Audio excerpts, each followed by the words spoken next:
Can you imagine receiving a phone call? The caller knows your name. He knows your phone number, claims to be calling from the Indian embassy and tells you that your identity has been linked to a serious crime in India. Now, most people would panic here. And according to the Indian diplomats in the US, that is exactly what scammers are hoping for. Indian diplomatic mission across America say that they are receiving multiple complaints every week from the members of Indian community about frauds impersonating embassy and consulate officials.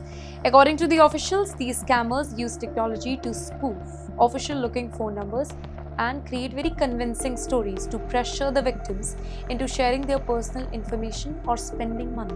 Here, some victims are told that a mobile phone registered in India has been used in criminal activities. Others are informed that there is an urgent legal case in their name. Some are even transferred to fake police officers who demand money to resolve the investigation quickly. Officials say that these scams have become much more convincing because fraudsters, they already know basic information about you.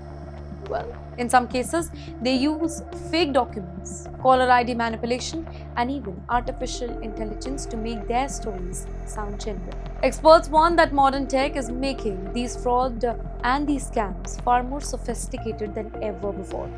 The Indian Embassy in Washington has now issued repeated public advisories reminding the people that embassy officials they never ask for money or any sensitive personal information over a phone call.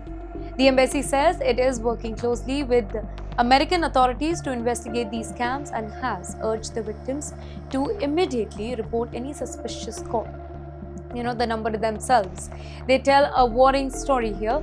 According to the government data, complaints involving such scams in the US increased dramatically from just 8 cases in 2024 to 613 cases in 2025. And that's an extraordinary rise.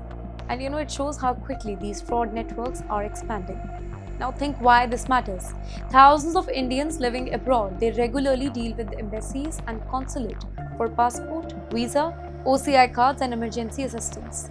Scammers exploit that trust. They create fear, they create urgency, and they pressure the victims into making quick decisions. The safest approach, it is very simple. Never share personal information over an unexpected phone call. Never transfer money because somebody claims to represent a government officer. And whenever in doubt, contact the embassy directly using its official website or published phone number here. Sometimes the biggest threat, it cannot be a cyber attack or international conflict. Sometimes they begin with a single phone call.